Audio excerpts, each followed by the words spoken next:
കാസർഗോഡ് മഞ്ചേശ്വരത്ത് ഓട്ടോറിക്ഷ ഡ്രൈവറെ മരിച്ച നിലയിൽ കണ്ടെത്തിയ സംഭവത്തിൽ പ്രതി പിടിയിലായി. മംഗലാപുരം സ്വദേശി അഭിഷേക് ഷെട്ടിയാണ് മഞ്ചേശ്വരം പോലീസിന്റെ പിടിയിലായത്. കഴിഞ്ഞ വ്യാഴാഴ്ചയാണ് മംഗലാപുരം മുൾക്കി സ്വദേശിയായ മുഹമ്മദ് ഷെരീഫിനെ കുഞ്ചത്തൂരിൽ മരിച്ച നിലയിൽ കണ്ടെത്തിയത്.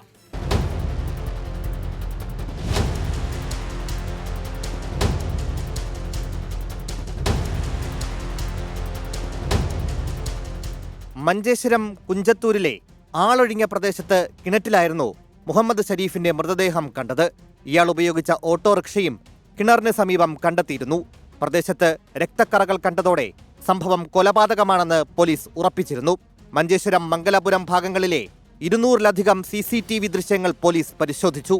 ഇതോടെയാണ് മുഹമ്മദ് ഷരീഫിനെ അഭിഷേക് ഷെട്ടി ഓട്ടം വിളിച്ചു വന്നതാണെന്ന് അന്വേഷണ സംഘത്തിന് മനസ്സിലായത്. ഒരു ബസ് സൈഡ് കൊടുക്കുന്ന വിഷയവുമായി ബന്ധപ്പെട്ടിട്ട് ഈ മരിച്ച മുഹമ്മദ് ഷെരീഫുമായിട്ട് വാക്കുതർക്കത്തിൽ ഏർപ്പെടുകയും തുടർന്ന് ഈ മുഹമ്മദ് ഷെരീഫ് ഈ കാര്യമായിട്ട് ഓട്ടോ സ്റ്റാൻഡിലെ ഓട്ടോറിക്ഷ മറ്റു ഓട്ടോറിക്ഷമാരോട് പറഞ്ഞു എന്ന് പ്രതി പറയുന്നു. അങ്ങനെ അതിനുശേഷവും ഈ ബസ് ടൗണിലേക്ക് കൂടി ഓടിക്കുമ്പോൾ ഓട്ടോറിക്ഷക്കാർ സൈഡ് കൊടുക്കാത്ത വിഷയമുണ്ടാകുകയും അതിൻ്റെ ദേഷ്യം മനസ്സിൽ വെച്ചിട്ടാണ് പ്രതി ആ ഒരു ദേഷ്യം മനസ്സിൽ വെച്ചിട്ടാണ് പ്രതി കൃത്യം ചെയ്തിരിക്കുന്നത്.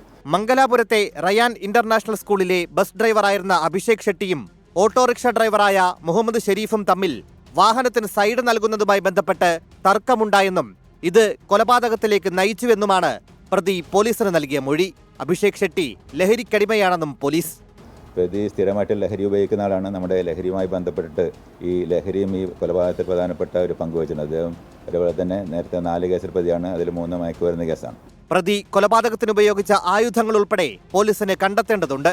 അഭിഷേക് ഷെട്ടിയെ കസ്റ്റഡിയിൽ ലഭിക്കുന്നതോടെ കേസിൽ കൂടുതൽ പേർക്ക് പങ്കുണ്ടോ എന്ന കാര്യത്തിൽ വ്യക്തത ഉണ്ടാവുമെന്നും പോലീസ് അറിയിച്ചു. 24 കാസർഗോഡ്.